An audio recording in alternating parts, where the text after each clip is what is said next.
c'est de plus en plus difficile finalement, il y a de moins en moins de bancs pour s'asseoir, par exemple, ce genre de choses, même si on est en train petit à petit de changer avec un peu plus de pistes cyclables, ce genre de choses, mais on est devenu un peu plus sédentaire.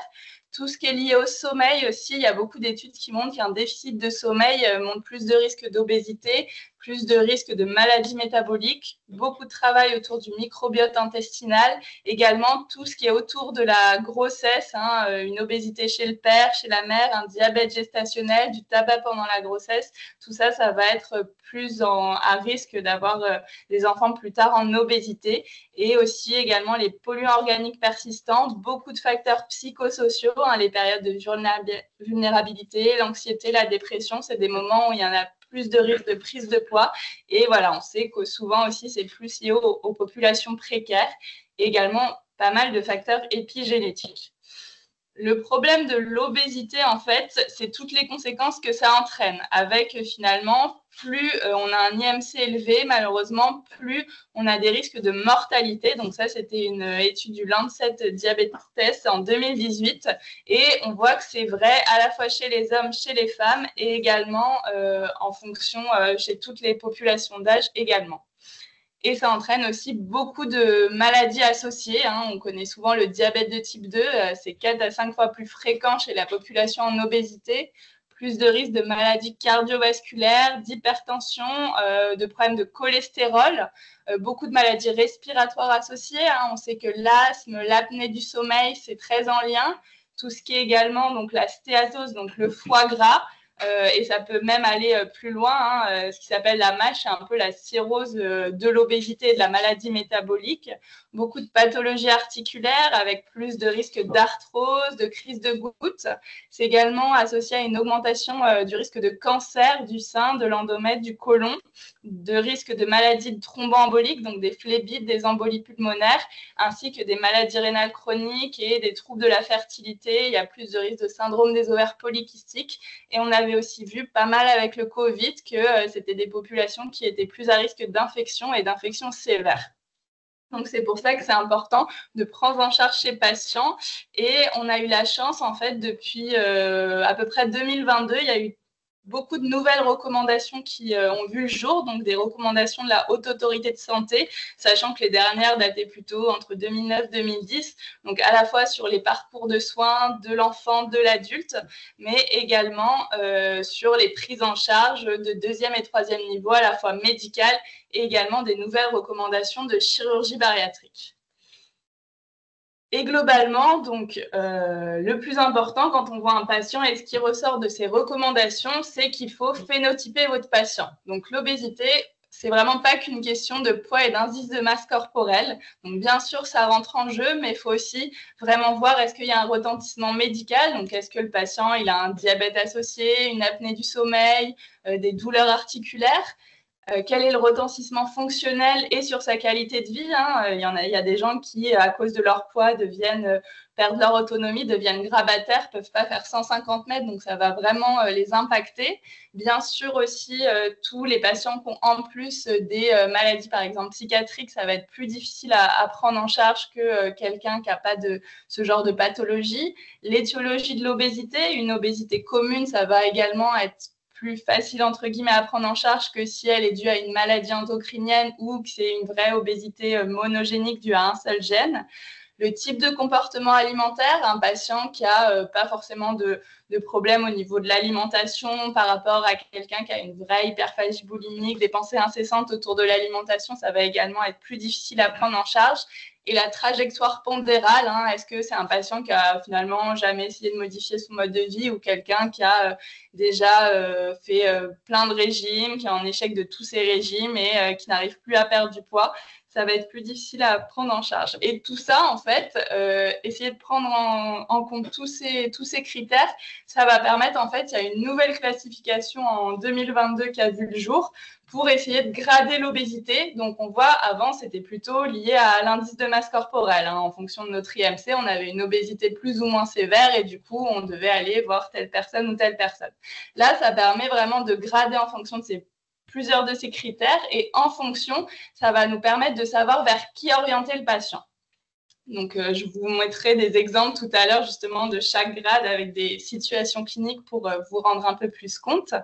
Et du coup, donc, par exemple, le grade 1, c'est plutôt le premier recours. Donc, le patient doit aller voir son médecin traitant en premier lieu qui pourra s'aider des professionnels de ville. Hein. Il y a des diététiciens, des infirmiers de pratique avancée en ville, des psychologues de ville. Et il pourra également envoyer son patient vers des programmes d'éducation thérapeutique pour une première prise en charge. Ensuite, quand l'obésité se complexifie, ça dépend du deuxième recours. Donc ça, c'est plutôt également les médecins qui sont spécialistes pour le coup de l'obésité, donc souvent les endocrinologues nutritionnistes, associés vraiment aux autres spécialités et paramédicaux dont on a vu ça tout à l'heure. Donc, à chaque fois, on voit ce qui est existant et j'ai mis aussi dans la région PACA sur qui on peut s'appuyer. Donc, il faut savoir qu'il y a des programmes d'éducation thérapeutique en ville. Donc, en PACA, il y a notamment les dispositifs d'appui à la coordination à la fois de la DAC 13 autour Marseille, Aubaine-la Ciotat et Provence Santé Coordination, plutôt vers Aix, Istres, Martigues, qui ont des programmes d'éducation thérapeutique spécialisés dans l'obésité. Et il y a par exemple aussi la CPTS Cérébellum qui est plus vers Cavaillon, L'Île-sur-Sorgue, qui va monter également un programme d'éducation thérapeutique autour de l'obésité. Et on peut aussi s'aider du site qui s'appelle Mon Sport Santé PACA qui montre un petit peu tous les maisons sport santé en fonction de votre lieu d'habitation pour savoir vers qui s'orienter et quelles sont les activités proposées, pour quels âges et pour quelles pathologies. Et on peut aussi s'aider des soins médicaux et réadaptation, donc qui ont souvent des programmes d'hospitalisation complète ou d'hôpitaux de jour. Donc, on en a pas mal dans la région pour des séjours donc plus ou moins longs et surtout essayer ensuite de prévoir le retour à domicile du patient pour qu'il s'autonomise et qu'il continue les modifications du mode de vie qu'il a mis en place. Et ensuite, quand l'obésité vraiment est très complexe, hein, ça dépend du troisième recours. Donc ça, c'est le centre spécialisé de l'obésité où je travaille, qui est donc à Marseille, c'est à l'APHM. Hein, on voit les patients soit à la Conception, soit à l'hôpital Nord. Il y en a un deuxième dans la région qui est à Nice. Et comme je vous disais, il y en a 37 un peu répartis partout en France. Et on peut aussi s'appuyer sur les SMR experts. Donc on en a également 2 dans la région qui ont vraiment l'expertise et qui sont censés prendre en charge des patients en obésité les plus complexes, donc typiquement les patients en obésité qui deviennent grabataires ou ce genre de choses. On a souvent ces problématiques. Donc, on a Saint-Christophe à Bouc-Bélair et il y en a aussi un à Pégomas, plus pour le côté niçois. Et du coup, comment on la prend en charge une fois qu'on a décidé ça, l'obésité? Donc, c'est vraiment en fonction de la sévérité, hein, mais il y a un socle commun et le but vraiment, c'est de partir de il faut que le patient perde du poids vite. Hein. Le but finalement, c'est pas forcément que le patient perde du poids. Le but, c'est vraiment qu'il améliore ses comorbidités, son autonomie et sa qualité de vie et qu'il perde du poids, mais progressivement et durablement. Et ça dépendra de chacun. Donc, il y a un socle commun pour tous les patients. Il faut vraiment traiter les comorbidités. S'il y a un diabète, lui mettre des traitements et faire le bilan des complications. S'il y a une apnée du sommeil pour qu'il dorme mieux, peut-être l'appareiller. Donc, rechercher tout ça et les traiter. Ensuite, il y a vraiment la modification des habitudes de vie avec prendre en charge l'alimentation, lui proposer une activité physique régulière, revoir les rythmes de vie, notamment l'importance du sommeil. Et ensuite, il y aura bien sûr au cas par cas la prise en compte des difficultés psychologiques et dans les cas les plus sévères, donc qui dépendent souvent du grade 2 ou du grade 3, la possibilité maintenant d'avoir des prescriptions médicamenteuses, j'y reviendrai rapidement ensuite. Et il y a aussi la possibilité de traitements chirurgicaux de l'obésité avec des nouvelles recommandations qui ont également vu le jour en 2024. Hop. Et du coup, on va essayer justement de faire des petits cas cliniques pour voir de qui dépend le patient, comment le prendre en charge, etc. Donc ça, c'est un peu des patients qu'on peut voir en consultation. C'est Renaud, 45 ans, il vient vous voir au cabinet de médecine générale. Il pèse 110 kg, il fait 1m80, soit un indice de masse corporelle à 33,9. A priori, il n'a pas de problème de santé particulier. Il souhaite que vous l'aidiez à perdre du poids. Il dit qu'il a pris du poids petit à petit en arrêtant le sport, en mangeant un peu moins bien quand il a commencé à travailler. Avec le travail, en effet, il n'a pas beaucoup le temps de prendre soin de sa santé. Donc là, si on regarde le tableau, lui, finalement, il a l'IMC à presque 34, mais a priori, il n'y a pas de retentissement médical.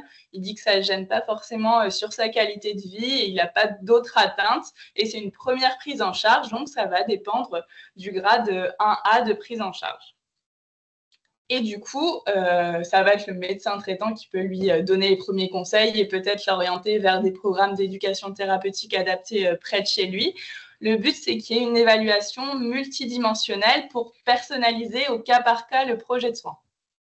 Donc, d'abord, c'est une prise en charge diététique, hein, c'est les recommandations un peu du PNNS. Il faut juste avoir en tête que maintenant, tout ce qui est les régimes restrictifs qui peut-être à un moment étaient prônés, maintenant vraiment, on sait que c'est délétère. Hein. Les patients, ok, ils vont perdre du poids, ils vont perdre 10 kilos en un mois, mais ils vont en reprendre et plus 5 et petit à petit, ils vont faire le yo-yo et plus arriver à perdre. Et du coup, vraiment, on parle de rééquilibrage alimentaire avec une alimentation qui doit être diversifiée, équilibrée. Et surtout, c'est important de travailler aussi donc, dans la répartition, ce qu'il y a dans l'assiette, mais aussi vraiment sur le comportement et les sensations de faim, de satiété, d'essayer, quand les patients les ont plus, de travailler dessus parce que ça va être vraiment très important.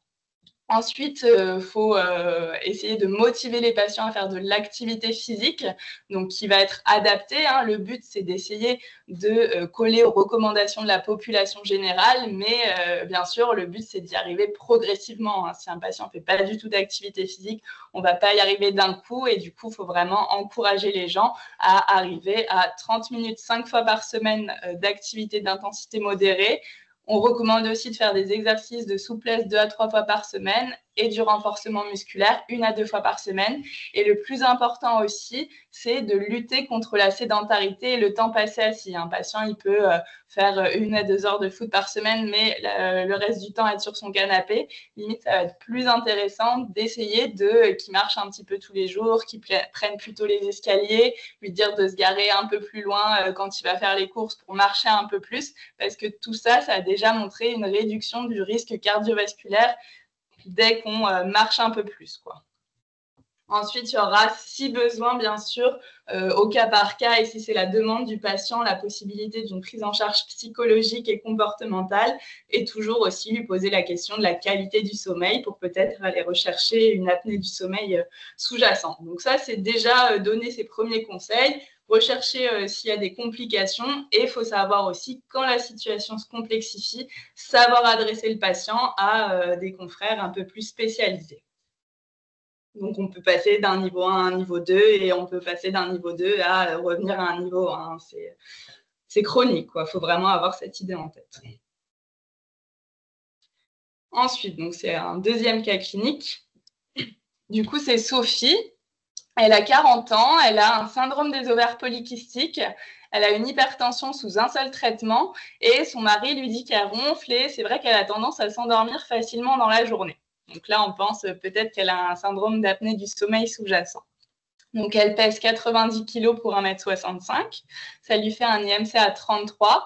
C'est une femme plutôt angoissée. Elle décrit un peu des envies compulsives de manger. Des fois, même, ça la réveille la nuit, surtout dans les périodes un petit peu de stress.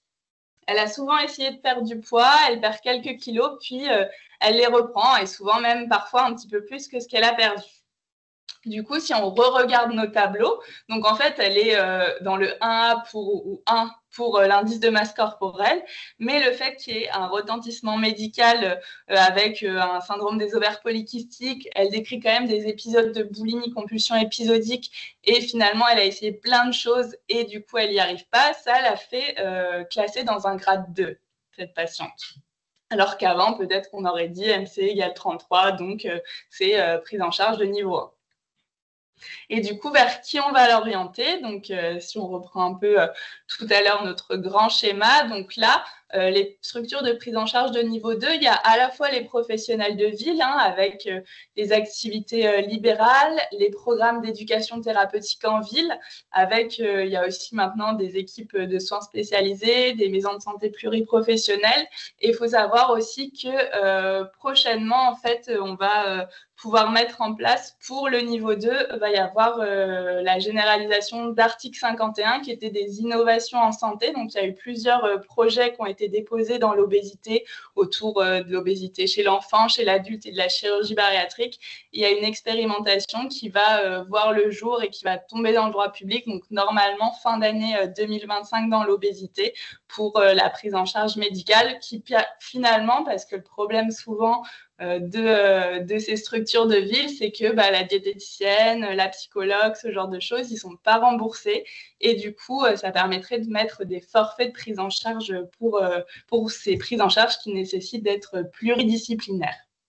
Et également, de l'autre côté, il y a possibilité, souvent dans les CH ou dans les cliniques, il y a des équipes qui prennent en charge l'obésité, donc dans les services finalement d'endocrinologie nutrition, qui souvent ont déjà une équipe pluridisciplinaire, un plateau technique aussi pour peut-être rechercher les complications avec possibilité d'hospitalisation de semaine, d'hôpitaux de jour ou d'hospitalisation conventionnelle si besoin.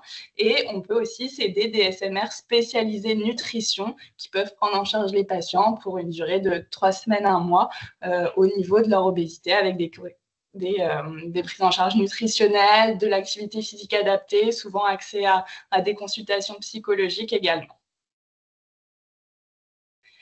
Et pour le dernier recours, donc dernier cas clinique, donc c'est Jean, il a 50 ans, il présente depuis de nombreuses années des douleurs articulaires multiples, sans réel diagnostic retrouvé, donc il n'a pas de traitement particulier, mais il a quand même pas mal d'antidouleurs justement pour ces douleurs d'un peu partout. Il a un syndrome d'apnée du sommeil appareillé.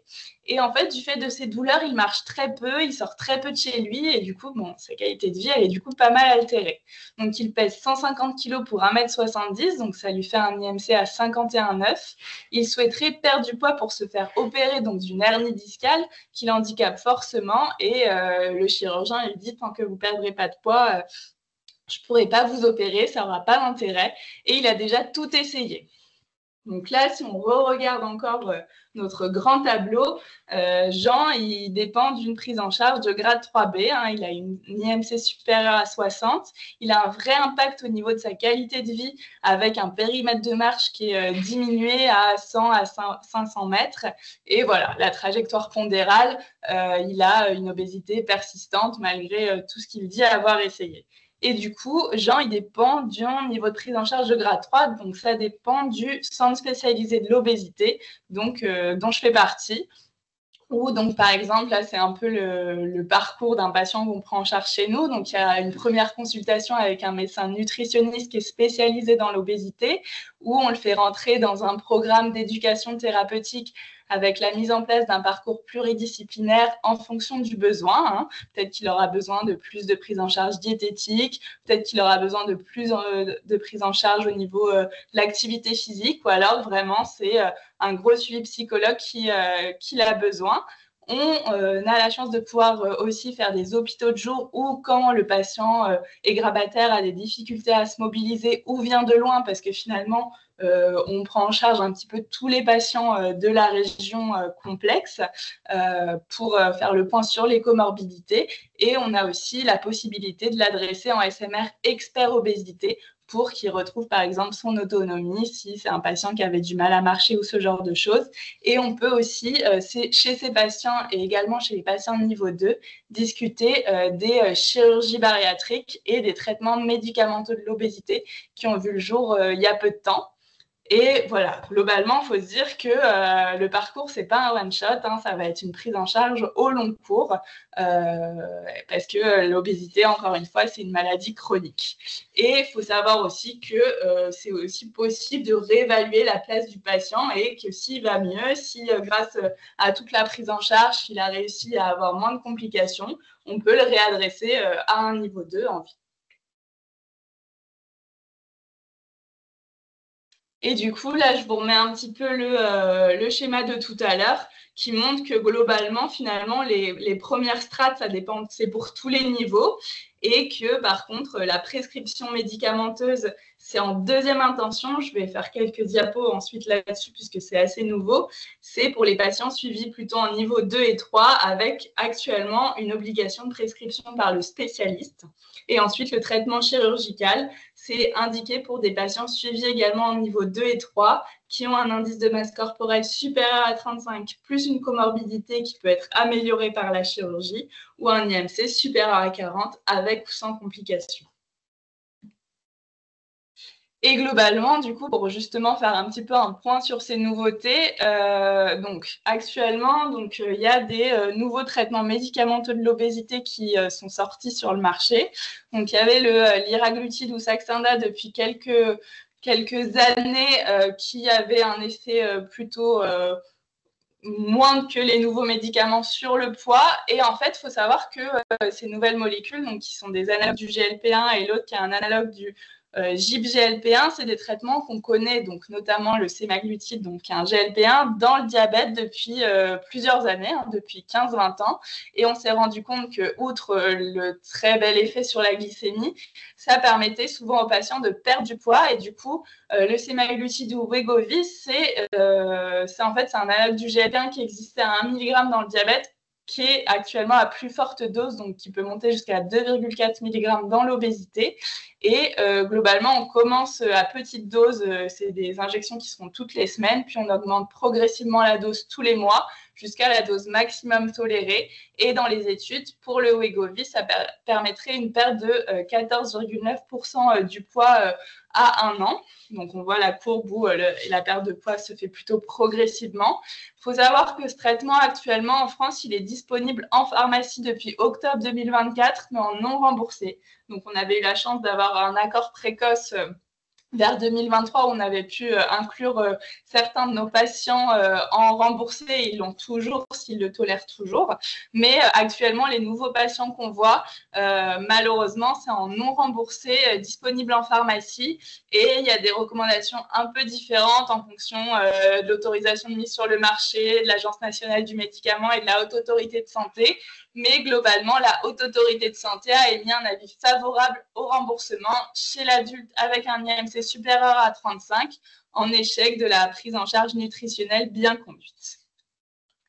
Et l'autre molécule qui est disponible aussi actuellement, c'est le tirzépatide ou Mounjaro, qui est lui un double analogue GIP-GLP-1, qui se fait également en une injection par semaine où on va augmenter progressivement la dose, où c'est également une prescription par le spécialiste et qui permettrait, lui, dans les études, à la plus forte dose de 15 mg. Donc actuellement, il faut savoir qu'en France, on n'a que du 2,5, 5, 7, 5 et 10 mg, mais ça permettrait de perdre jusqu'à 22,4% du poids, donc qui est également non remboursé à l'heure actuelle, avec un AMM qui est un peu différent de l'avis favorable au remboursement de la Haute Autorité de santé qui se rapproche de celle de Wegovy, alors que l'AMM pour les deux, c'est plus pour les obésités, donc des IMC supérieurs à 30 ou le surpoids avec une comorbidité. Donc finalement, les effets bénéfiques de ces traitements, ils sont nombreux. Vraiment, ça permet une perte de poids qui est importante, plus importante que tous les régimes que les patients ont pu faire ou ce genre de choses. C'est des traitements donc, du diabète, donc ça va avoir un effet positif sur la glycémie. Il y a des études qui montrent que ça entraîne une protection cardiovasculaire, donc notamment pour le semaglutide, les études concernant le tirzépatide ne sont pas encore sorties, et des effets bénéfiques sur le syndrome d'apnée du sommeil. Par contre, il faut quand même avoir conscience que ces médicaments, ils ont des effets indésirables. Donc, notamment, ça entraîne beaucoup de troubles digestifs, donc avec des nausées, des vomissements, des troubles du transit qui sont assez fréquents finalement au début du traitement. C'est pour ça qu'on va augmenter progressivement la dose et que vraiment, si ces effets ils sont durables et insupportables, peut-être faudra arrêter le traitement. Et c'est pour ça que c'est important aussi que le patient soit suivi. Et il y a aussi un peu plus de risque de cholécystite parce que ça entraîne, avec la perte de poids rapide, plus de risque de calcul dans la vésicule biliaire.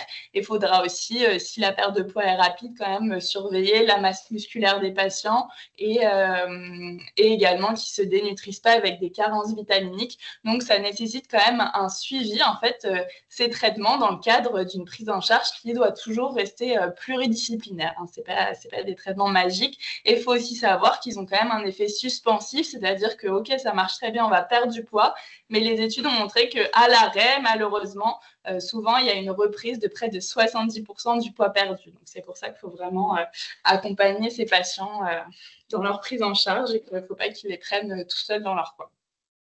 Et l'autre prise en charge possible dans le grade 2-3, c'est donc la prise en charge chirurgicale. Donc, soit il y a 2 chirurgies qu'on fait le plus et qui sont validées par la HAS. L'anneau, c'est un peu tombé en désuétude. Donc, il y a la sleeve gastrectomie. On va couper une partie de l'estomac où ça va avoir un effet restrictif.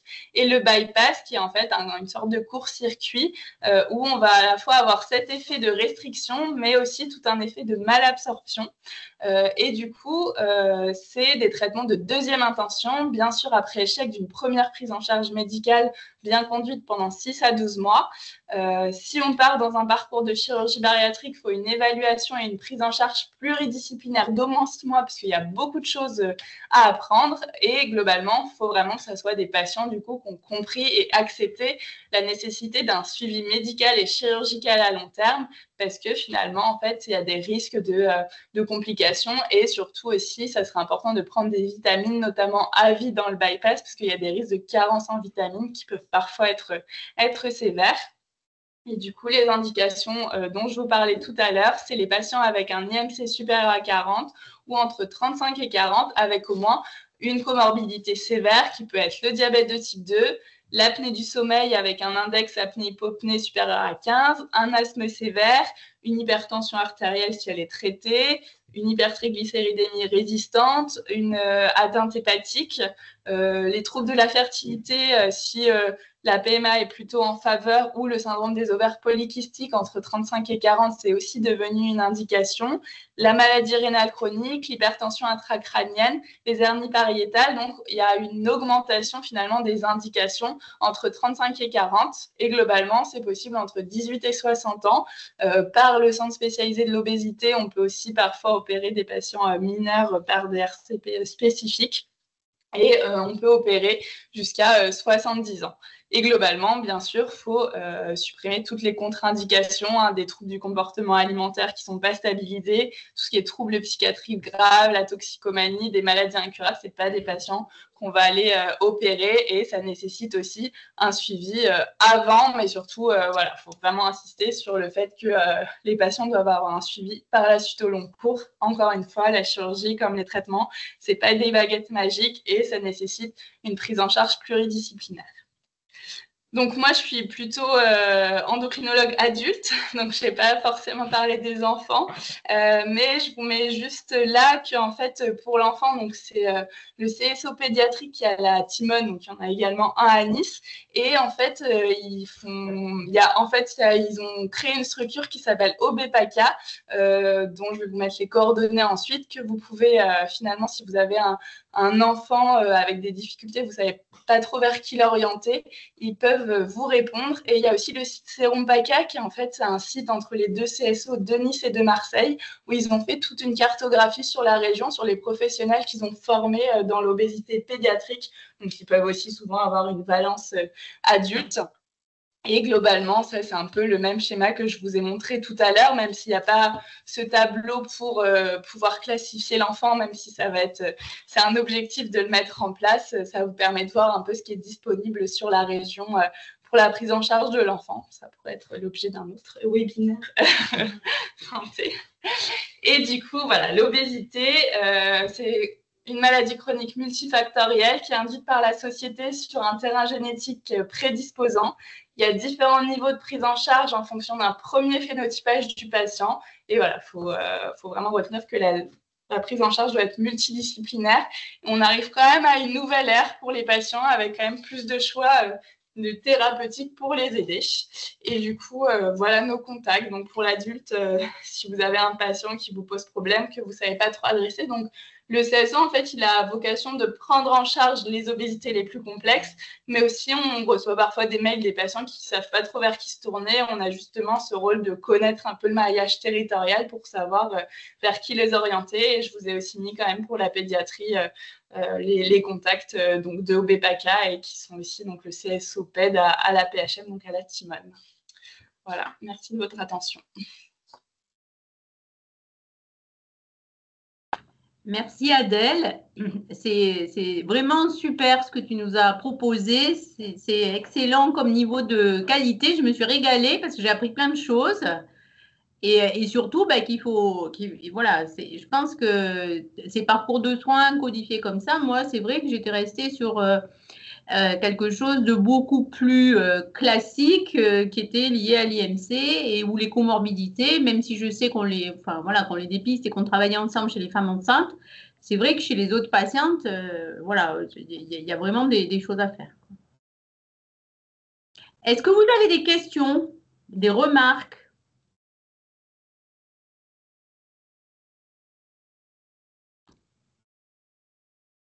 Donc, moi, ma première question, donc si j'ai une patiente à orienter, donc idéalement, il faut faire son IMC, voir son périmètre de marche. J'ai pas compris sur quels critères c'était d'inférieur à 500 mètres pour dire qu'il y a une réduction du… Oui, on peut dire ça, hein, si on voit que c'est quelqu'un qui a vraiment des difficultés, des grosses douleurs articulaires. Souvent, il n'y a pas qu'un truc qui dépend du niveau 3. Hein. C'est un peu souvent des patients qui sont multicomorbides. Mais voilà, si vraiment entre 150 et 500 mètres, à cause vraiment de son surpoids, il y a une qualité de vie altérée, ça dépend du niveau 2 ou du niveau 3, en effet. Hein. D'accord. Et malheureusement, qu'on voit de plus en plus. L'articulation avec les maisons sport santé?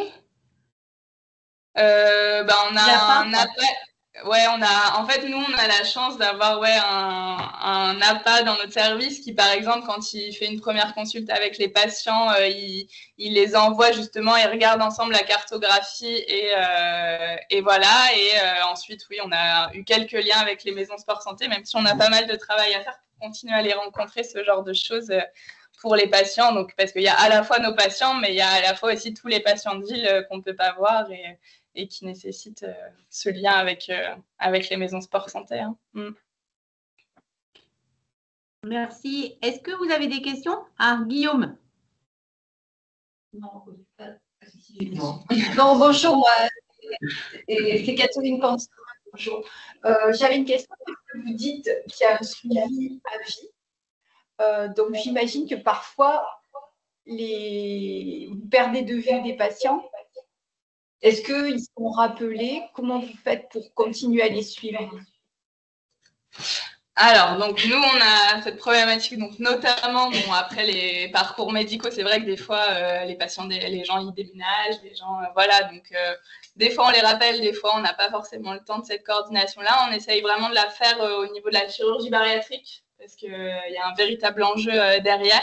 Donc, pour le coup, là, en chirurgie bariatrique, à la PHM, on a un article 51 qui s'appelle PACO, justement pour essayer de financer les soins paramédicaux avant et les soins paramédicaux après, et surtout avoir ce temps de coordination, parce que souvent c'est ce qui manque en fait. On s'en rend compte dans les parcours d'obésité, mais aussi toute maladie chronique, un temps de coordination pour vraiment avoir le temps justement de rappeler les patients et de voir est-ce qu'ils ont loupé un rendez-vous, des fois ils n'ont pas osé en reprendre un, ou justement ça nous permet des fois de vraiment rattraper des patients qu'on n'a pas vus depuis quelques mois, voire quelques années.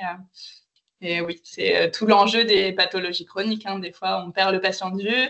Après, on se dit qu'il est suivi par son médecin traitant, mais tous les médecins généralistes n'ont pas cette formation autour de l'obésité ou de la prise en charge post-chirurgie bariatrique. Donc voilà, il y a un gros travail de continuer à former les médecins autour de tout ça. Hein.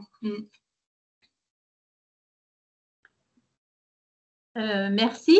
On m'a demandé si ça avait bien été enregistré, parce qu'il y avait des gens qui ont dû partir, qui voulaient savoir si il y aurait le A priori, c'est bon. On m'a fait des petits pouces en l'air, donc je crois que c'est bon. Trop bien. Trop bien.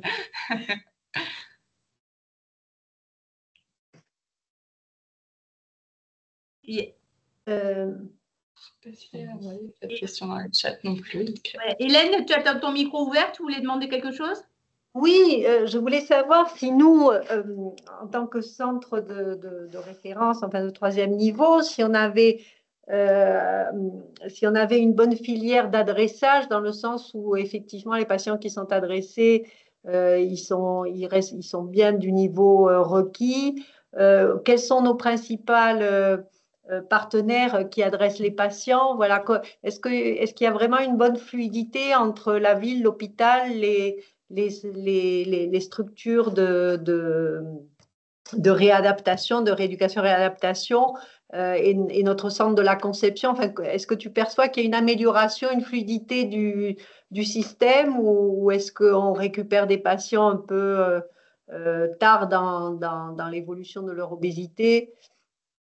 Voilà. Des fois, en fait, le problème qu'on a aussi, c'est que, bon, à la fois, des fois, on les récupère trop tard. Des fois, en fait, c'est, par exemple, les dispositifs d'appui à la coordination. Quand on voit un mail sur le CSO pour un patient qui n'est pas sorti de chez lui à cause de son obésité depuis 5 ans, ce genre de choses. Donc là, on se dit que vraiment, il y a un manque et un travail à faire et on se rend compte, on essaye de plus en plus de communiquer, mais qu'il y a aussi plein de gens qui ne connaissent pas le CSO, donc qui ne savent pas forcément vers qui orienter ce genre de patients. Donc, on essaye justement de faire le lien. Parfois, par exemple, on a bien ce lien avec les SMR experts, par exemple Saint-Christophe, s'ils voient qu'ils reçoivent une demande pour un patient qui dépendrait de chez nous, ils nous l'envoient pour qu'on essaye de le voir une première fois, ce genre de choses.